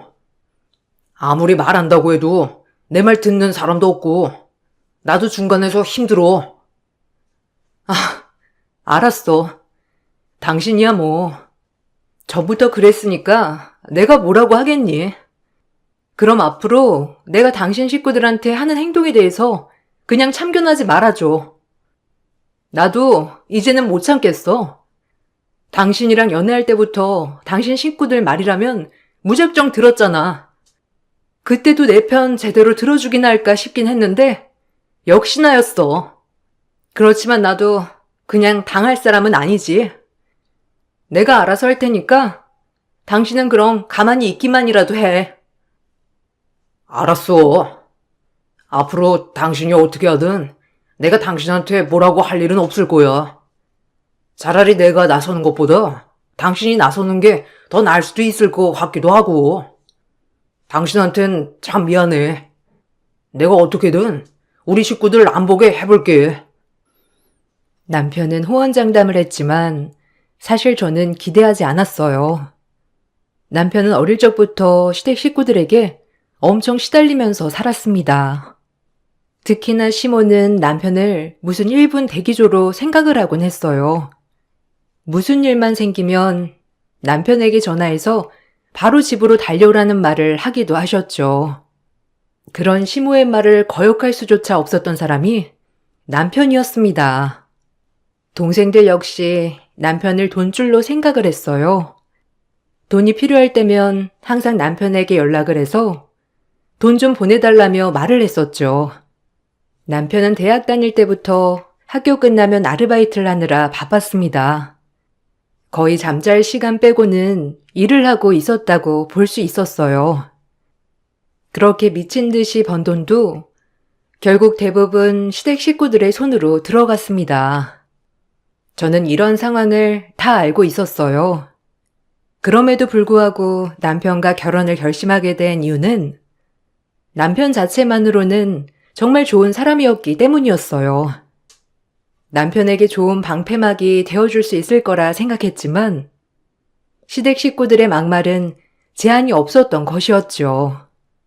날이 갈수록 시댁 식구들의 막장 태도는 더욱 심해지기도 했습니다. 결혼을 하고 나서는 남편에게 요구하던 것들을 그대로 제가 해주길 원했어요. 특히나 신우들은 매달 연락이 와서 용돈 좀 제대로 챙겨달라는 말을 뻔뻔하게 하기도 했습니다. 그럴 때마다 기가 막혔던 건 저뿐이었어요. 언니, 이번 달에 저 용돈 좀 올려주면 안 돼요? 요새 쓸 것도 많고 사고 싶은 것도 있어서 지금 받는 걸로는 너무 모자라요. 오빠한테 말하니까 이제는 언니가 오빠 월급 관리한다면서요? 오빠가 예전부터 저한테 챙겨줬던 거라서 솔직히 갑자기 끊는 건 아닌 것 같고 매달 보내주던 용돈에서 조금 더 얹어서 보내줘요. 이건 결혼 전부터 해왔던 거니까 언니가 거절할 건 아닌 건 아시죠? 아가씨 이제 몇 살이죠? 이제 28살 아니에요? 지금쯤이면 대학도 졸업하고 취업을 해야 할 때 아니에요? 그런데 취업도 준비 하나 안 하고 그렇다고 공부를 하는 것도 아니고 아르바이트 하면서 생활비 버는데 부족해서 부탁하는 것도 아니잖아요. 그렇게 매일 집에만 있을 거예요? 아무리 그래도 자기 앞길은 자기가 챙겨야 하는 거 아니에요? 솔직히 공부하려고 돈이 필요한 거면 그 정도는 얼마든지 지원해 줄 수 있어요. 근데 그거 아니잖아요. 아가씨는 공부하려고 돈이 필요한 것도 아니잖아요. 취업을 하세요. 취업을 준비하는 거 아니라면 더더욱 필요 없을 것 같네요.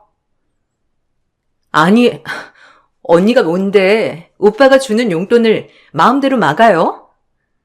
이건 언니가 아니라 저희 오빠가 주는 거예요. 다른 것도 아니고 동생을 위해서 챙겨주는 용돈 같은 거라고요. 그런데 왜 언니가 여기에 관여를 해요? 솔직히 웃긴 거 아니에요? 오빠가 매달 고생해서 버는 돈을 왜 언니가 관리를 해요? 오빠한테 주고 알아서 쓰게 해야지. 언니 혹시 우리 오빠가 번 돈 친정에 빼돌리는 거 아니에요? 아가씨, 영화를 많이 보신 것 같은데 저희 집은 다 일을 하고 있어요. 아가씨랑 동갑인 제 동생도 지금 취업해서 오히려 부모님 생활비를 드리고 있어요. 저도 못 드리고 있는 생활비를 우리 동생이 주고 있다고요. 저는 여기 시댁 챙기느라 바쁜데요. 그리고 아가씨 오빠 월급이 얼마인 줄이나 알고 그러세요?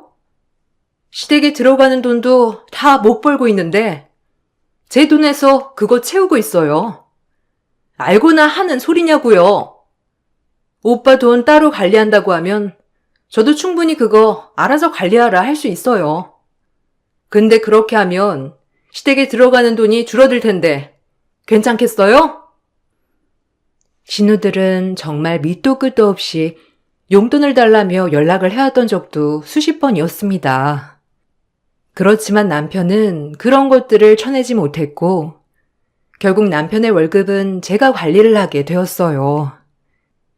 그러다 보니 신우들에게 냉정하게 대할 수 있었던 것도 저였던 것이죠. 저의 냉정한 태도에 신우들은 정신을 차린 듯 했어요. 울며 겨자 먹기로 취업을 했다며 전해왔고 그렇게 알아서 잘 사는 줄로만 알았어요. 한동안 조용했던 시댁에 갑자기 난리가 난 것은 얼마 지나지 않아서였습니다. 신우들이 집을 나가버렸다는 소리와 함께 남편은 저에게 울며불며 하소연을 하기 시작했죠. 무슨 일인지 알아봤더니 신우들이 일을 다닌다던 곳은 회사가 아닌 대출을 받아 자신들의 가게를 열었던 것이었어요. 근데 6개월도 되지 않아 망했던 거죠. 사업을 하면서 당길 수 있는 대출이란 대출은 다 당긴 상태였고 거기다가 카드론이며 개인 사채까지 모두 다 끌어다가 쓰고 있던 통에 결국 해결하지 못해 잠적을 한 상태였던 것입니다. 더욱 기가 막힌 것은 그 중에서 남편이 대출을 받아 빌려줬던 돈도 있었다는 것이었어요. 정말 미안해. 내가 입이 10개라도 당신한텐 할 말이 없어. 나도 동생들이 이렇게까지 할 거라곤 상상도 못했어. 사실 처음에 어렵다고 하면서 도움 요청했을 때는 대출 안 받아주려고 했었는데 동생들이 하도 마지막이라면서 사정사정해서 나도 어쩔 수가 없었어. 사업 정리하고 나서는 바로 갚아야 하는 돈이라고 하길래 급하다고 해서 빌려줬는데 이렇게 잠수를 탈 줄이야 상상도 못했다. 내가 어떻게든 동생들 찾아서 얼른 이 사태 해결하라고 할 테니까 너무 걱정하지 마. 아니, 어떻게 해결을 할 건데? 작심하고 도망친 사람들을 도대체 어떻게 찾을 거냐고. 거기다가 다시 돌아온다고 하더라도 걔네가 정신 차려서 갚을 거라고 그렇게 생각을 하는 거야? 나는 솔직히 걔네 정신 하나도 못 차릴 거고 돈 갚지도 않을 거라 생각해. 내가 이럴 거라는 거 알고서 당신 월급도 내가 관리를 한다고 얘기를 했던 거였는데 어떻게 나 몰래 대출을 받아서 줄 수가 있어? 진짜 어이가 없다. 이걸 도대체 어떻게 해결을 할 거야? 일단 당신 당장 갚아야 할 돈이 얼마야? 그거라도 막아야 하는 거 아니야? 당장 갚아야 할 돈은 3천이야.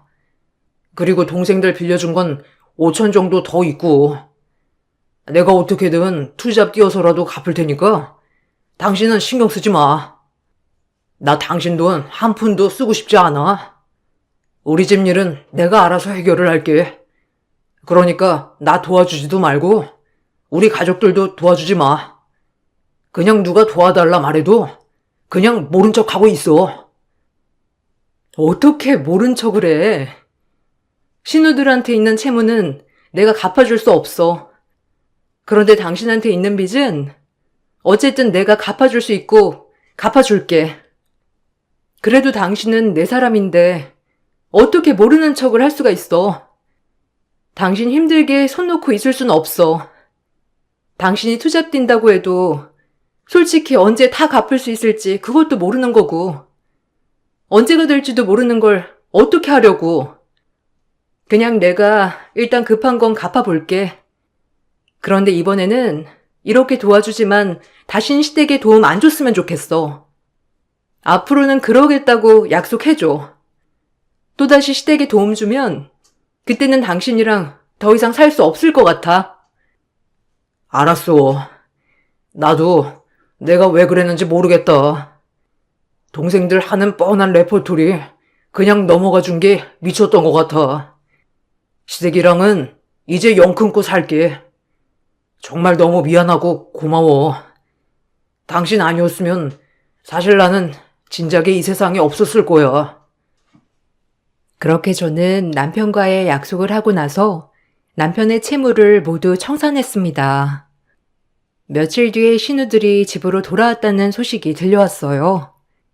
아무래도 돈이 없기 때문에 더 이상 도망갈 곳이 없었던 것이죠. 결국 동생들은 파산 신청을 했습니다.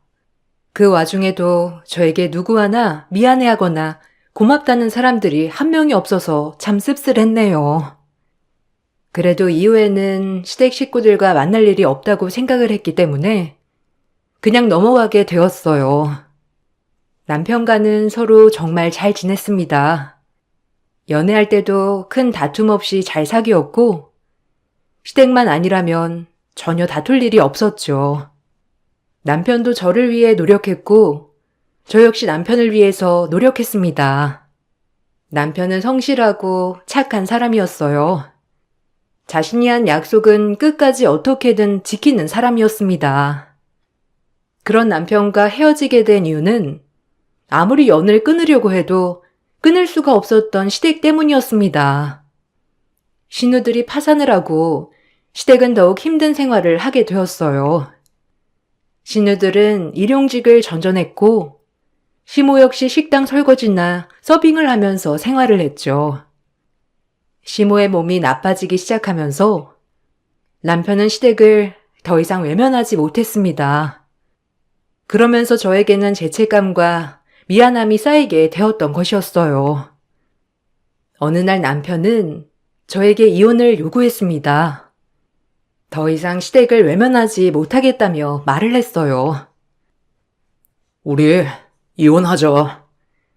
당신 내가 정말 사랑하는 사람이지만 난 지금 내 환경 뿌리치지 못하겠어. 당신도 들어서 알겠지만 엄마가 많이 아프셔. 동생들은 아직 정신도 못 차리고 살고 있고 나라도 엄마 곁에서 모시면서 살아야 할 것 같아. 당신한테 나랑 같이 가자는 말은 차마 못하겠어.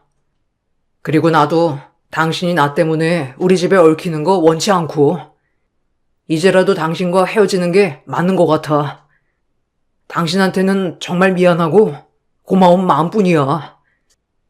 여보, 당신 뜻이 그러면 나는 뭐라 얘기를 해야 할지 모르겠어.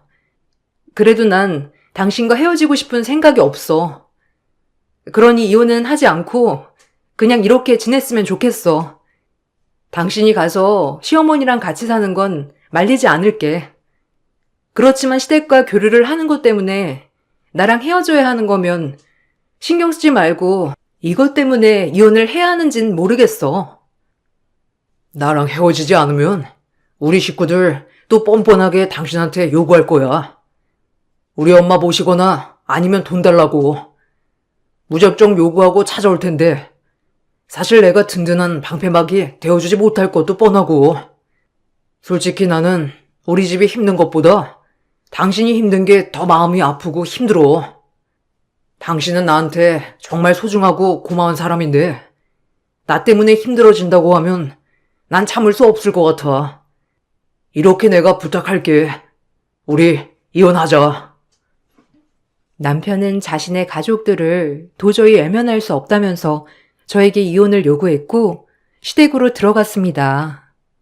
남편의 생각이 정말 완고했기도 했지만 저 역시 그동안의 세월 동안 힘든 점들이 많았기 때문에 결국 합의하에 이혼을 하게 되었어요. 이혼 후 저는 지금까지 쌓은 경력으로 사업을 시작했죠. 사업을 시작하고 나서는 일도 잘 풀리고 전보다 몇 배는 더 되는 수입을 벌게 되었어요. 남편과 연관된 사람들이 많았지만 이혼 후에는 남편의 소식을 더더욱 들을 순 없었어요. 모두 이사를 가버렸기 때문에 어디서 살고 있는지조차 알 수가 없었습니다. 그렇게 7년이라는 세월이 흐르게 되었어요. 7년 동안 남편은 저에게 전화나 메시지 한 통 보낸 적이 없었어요. 그렇게 저는 남편을 한때 추억으로만 간직을 하게 되었죠. 그렇게 서서히 남편의 기억이 흐려지고 있었을 때쯤 어느 날 갑자기 경찰서에서 연락이 왔어요. 혹시 강수찬 씨라고 아시나요? 다름이 아니라 얼마 전에 집에서 강수찬 씨의 시신이 발견되었습니다. 가족분들과는 연락이 안 되고 지갑 안에서 연락처가 발견되어서 연락드립니다. 현재 전화 연결이 되는 가족분들이 없어서 이렇게 전화드린 거예요. 강수찬 씨와는 어떤 관계이신가요? 바쁘지 않으시다면 방문하셔서 신원 확인해 주실 수 있나요? 네? 시신이라뇨? 죽었다는 말이에요? 왜 그 사람이 죽은 상태로 발견된 거죠? 언제 발견되었는데요? 강수찬 씨는 제 전남편이에요. 저랑 이혼한 지는 7년 되었고 그동안 연락은 없었고요. 집도 이사를 가버려서 모르고 있었는데. 왜 죽었어요? 사고인가요? 아니면... 아, 강수찬 씨가 병을 앓고 있었던 것 같습니다. 자세한 상황은 저희도 조사 중에 있긴 하지만 침입 흔적이나 혹은 다른 것은 아직 의심되지 않은 상황이고요. 수면 중에 돌아가신 것 같은데 그 전에 앓던 질병이 있으신 것 같습니다. 집주인분께 여쭤보니 며칠 뒤에 요양원에 들어갈 거라고 해서 집을 정리하려고 가셨다가 발견하셨던 모양이더라고요. 어찌되었든 신원 확인을 해야 하니 방문하셔서 확인 좀 해주시길 부탁드립니다.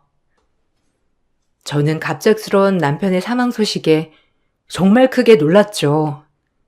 가족들과도 아무런 연락이 닿지 않는다는 소리를 듣고 놀라기도 했어요. 그대로 시신 인계가 안 되면 곤란하다는 말을 듣고 바로 달려가 남편의 신원 확인을 했습니다. 안치실에서 본 남편의 얼굴은 정말 처참했습니다. 저와 헤어질 때보다 훨씬 더 마른 몸과 얼굴을 보며 오열하지 않을 수 없었어요. 더욱 제 마음을 슬프게 했던 것은 남편 손에 결혼 반지가 그대로 껴있었다는 것이었어요. 발견 당시 남편의 소지품을 확인해 보니 가지고 있던 지갑 안에는 제 사진이 여러 장 들어 있었습니다. 경찰 측에서 겨우겨우 남편 가족들과 연락이 닿아 시신 인계를 요청했지만 시모와 신우들 모두 시신 인계를 포기했다고 했죠. 인계가 되지 않으면 결국 무형고자로 처리가 될 수밖에 없다는 사실을 알고선 저는 시모를 찾아가게 되었습니다. 네가 여긴 웬일이냐? 네 남편, 아니 전 남편 시신 인계 받으라고 설득하려고 왔니? 우리는 돈 없어서 인계 받을 수 없다. 돈도 없는데 어떻게 장례를 치러주겠니? 거기서 알아서 장례도 해준다고 하니 인계 안 받겠다고 했다. 어차피 너는 남이니까 여기 와서 이렇게 있을 이유가 있니? 이제 와서 네 남편 불쌍하든? 상관하지 말고 가. 아니, 어떻게 그러실 수 있어요? 남편이 그래도 몇 개월 전까지 일한 돈 당신네들한테 다 보내줬다면서요. 당신네들 생계 다 책임지면서 일했는데 어떻게 그렇게 하실 수 있으세요? 남편 병 걸려서 치료받아야 했는데 그것도 받지 못하게 하신 것 같던데 당신네들이 사람이야? 남편이 지금까지 그렇게 노력을 해줬으면 장례라도 제대로 치를 수 있게 도와줘야지. 제발 시신 인계 받아주세요. 가족 아니면 인계받을 수 없다고 하니까 부탁합니다. 우린 돈 없다니까. 그렇게 인계받고 싶으면 내가 사인은 해줄게. 근데 장례 비용 네가 다 내. 아니 네가 낼지 안 낼지 모르니까 지금 돈으로 여기 집에 가지고 와. 그러면 내가 시신 인수받아서 장례 치르게 해주지. 그런 거 아니면 나 절대로 인계 안 할 테니 그렇게 알아라. 시모는 장례식에 필요한 돈과 생활비 지원을 해주지 않는다면 남편을 인계받지 않겠다고 했어요. 저는 남편의 장례를 위해서 시모에게 돈을 드리고 남편을 인계받을 수 있도록 했죠. 남편 측 친인척은 없었지만 남편의 직장 동료들과 저의 친정 식구들이 모여 남편의 장례를 치러 주었습니다. 그래도 남편의 가는 길이 외롭지 않을 수 있도록 모두 함께해 주었죠. 장례가 진행되는 와중에도 시댁 식구들은 오지도 않았습니다.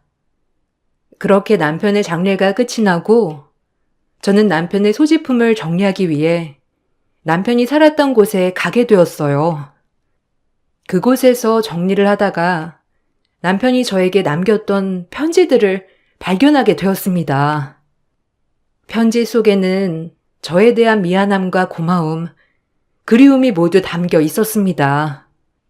그리고 남편과 연애를 할 때 썼던 데이트 통장이 그곳에 있었죠. 제 이름으로 만들었던 통장이지만 이제는 거래를 거의 하지 않는 통장이라 잊고 있었어요. 그런데 최근까지도 거래한 내역이 있어서 저는 은행으로 가 내역을 확인해 보게 되었습니다. 잔액을 확인해 보니 그 안에는 1,000만 원이 들어 있었어요. 무슨 일인가 싶었던 순간에 남편의 보험사에서 전화가 왔습니다. 바로 사망보험금 수령 안내 전화였어요.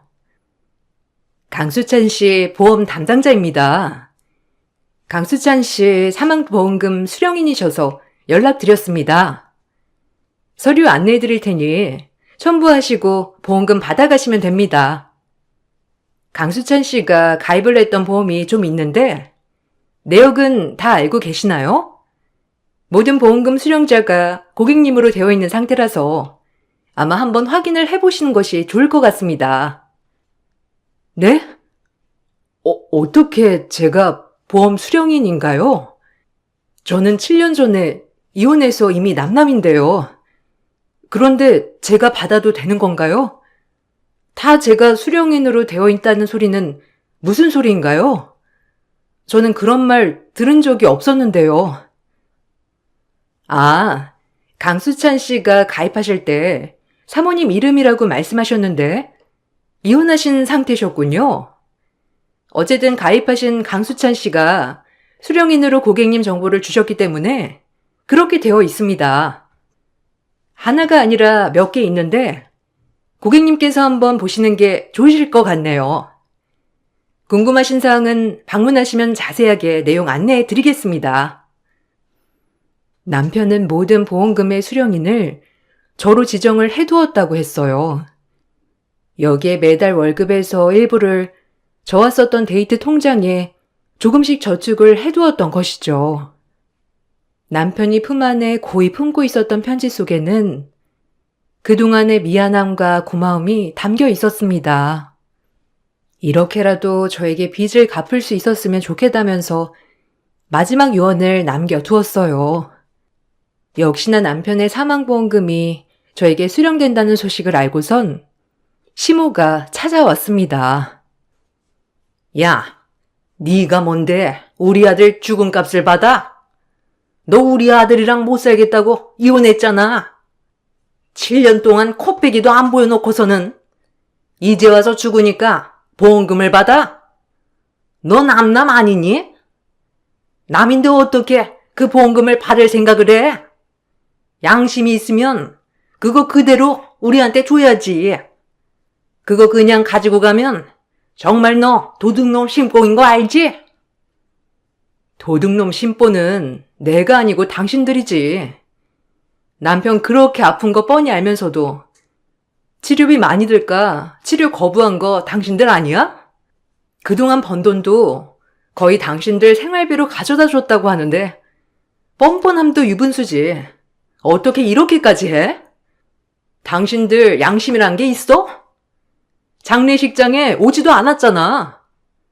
거기 찾아온 동료들 다들 한 목소리로 당신들 욕하더라.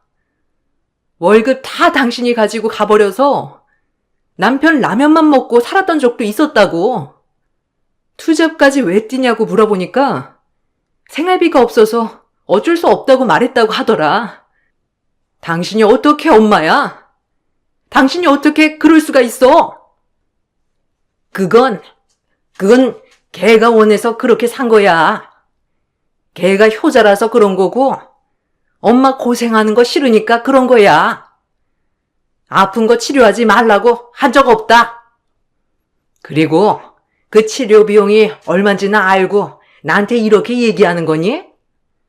우리가 가지고 있는 돈이 있었으면 치료 받으라고 했겠지. 그런데 가지고 있는 것도 없는데 어떻게 치료 받으라고 해? 너야 돈 벌고 부모 건강하니 그런 걱정 안 하겠지만 우리는 먹고 살 길이 걔밖에 없는데 어떻게 여유롭게 살겠어? 치료 못 받아서 죽은 거 아니고 네가 걔 버리고 가서 외로워서 죽은 거야. 양심 없는 것.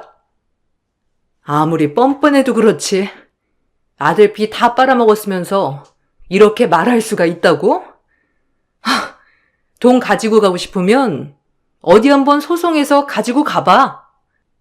근데 당신네 나한테서 이미 돈 뜯어가지 않았어? 장례 비용이며 생활비 명목으로 이미 돈 가지고 갔잖아. 거기다가 장례 비용은 다 내지도 않아서 결국 내가 거의 다 냈고, 그거 다 나한테 남아있거든? 소송해서 돈 가지고 가. 근데 나도 당신네들 대신해서 납부한 돈을 어떻게든 청구할 거니까. 시모는 저에게 보험금을 모두 주라며 말을 했지만 뻔뻔한 시모의 태도를 보며 절대로 남편의 보험금을 줘서는 안 된다고 생각이 들었어요. 돈을 받고 싶거든 소송을 하라고 말을 하니 아무 말도 못하고 뒤돌아 가버리는 시모를 보면서 사람은 역시나 달라지지 않는구나 싶었습니다. 남편이 남겨둔 돈은 사용도 하지 못한 채 그대로 두고 있었던 상황이었어요. 그렇게 몇 달이 지나고 연락도 닿지 않았던 신우들의 연락이 왔습니다. 언니, 잘 지내고 있어요? 오빠 장례 치렀다는 건 들었어요. 염치가 없어서 찾아가지 못했고 멀리서 장례하고 있는 건 봤어요. 다름 아니고 엄마 얼마 전에 사고로 돌아가셨어요. 그래도 언니한테는 말해야 할 것 같아서요. 오빠가 언니랑 헤어졌을 때 있잖아요. 엄마가 자기 암 걸렸다고 거짓말해서 오빠가 집에 온 거였어요. 그래야 오빠 돌아올 거라면서 엄마가 그랬거든요. 나중에 그 사실 알고 오빠가 정말 힘들어했어요. 언니한테 말하려고 했는데 오빠가 차라리 잘 됐다고 말하더라고요. 아무튼 미안했어요. 왜 저한테 그런 이야기 아무것도 말 안 한 거예요? 그럼 어머니 거짓말 때문에 지금 이렇게 되었다는 거예요? 어떻게 그럴 수 있어요? 아가씨도 정말 너무하네요. 오빠가 그렇게 평생을 고생하면서 살았는데 결국 어머니 모신 건 아가씨들도 아니고 남편이잖아요. 어떻게 그럴 수 있어요? 언니, 미안해요. 그래도 저희 벌 받나 봐요. 엄마도 죽을 때까지 고통스럽게 앓다가 가셨어요. 그리고 엄마가 빚을 꽤 많이 남기셨어요. 개인 사채까지 쓰셨던 통에 저희한테 협박도 들어오고 있고요. 언니, 미안한데 오빠 보험금 아직 다 안 썼죠? 저희 한 번만 도와주면 안 돼요? 엄마도 없고 저희 기댈 곳이 아무것도 없어요.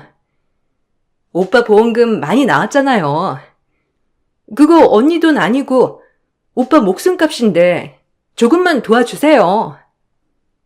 결국 나한테 도와달라고 말하려고 연락한 거네요. 네, 맞는 것 같네요. 어머님이고 아가씨들이고 다들 벌 받는 것 같네요. 그렇게 오빠가 힘들어할 때는 외면하더니만 결국 자신들 힘들 때만 이렇게 연락하고 저 도와줄 수 없습니다. 더군다나 당신네 오빠 목숨값으로는 더더욱 도와줄 수 없을 것 같네요. 그게 당신네들 오빠가 원하는 거라서 저한테 남겼을 거고요. 끝까지 벌 받으세요. 신우들은 자신들의 잘못을 말하며 용서를 구하였지만 정작 연락을 했던 목적은 도움을 받고자였어요. 저와 헤어지게 된 것도 시모의 거짓말이었다는 것, 결국 남편을 사지로 몰아넣었던 것은 시댁 식구들이었다는 것을 알고 나서는 시댁 식구들에 대한 정이 다 떨어졌습니다. 나중에 알고 보니 결국 신우들은 밤낮으로 미친 듯이 일을 하면서 빚을 갚고 생활하고 있다고 하더라고요. 남편이 남긴 사망보험금 일부는 남편과 같은 환경에 처한 아이들을 도와주기 위해 기부를 했습니다. 생각보다 많은 아이들이 부모의 빚 때문에, 생계 때문에 일찍 일을 시작하는 경우가 많더라고요. 그 아이들에게 끝까지 공부를 할 수 있도록 도움을 주게 되었죠. 그리고 그와 연관된 제 사업에도 좋은 일들이 계속 생기고 있습니다. 아마 세상을 떠난 남편이 저에게 미안하고 고마운 마음이 컸다 보니 그 마음이 보답으로 돌아온 게 아닐까 생각을 하고 있어요. 유난히 남편이 보고 싶은 날입니다. 그곳에서는 잠을 자는 것이나 마찬가지니 막중한 책임감을 모두 벗어던지고 편하게 쉬었으면 좋겠네요. 저의 긴 사연을 들어주셔서 감사합니다. 여러분들은 소중한 사람들과 오래 함께 하시길 기원하겠습니다.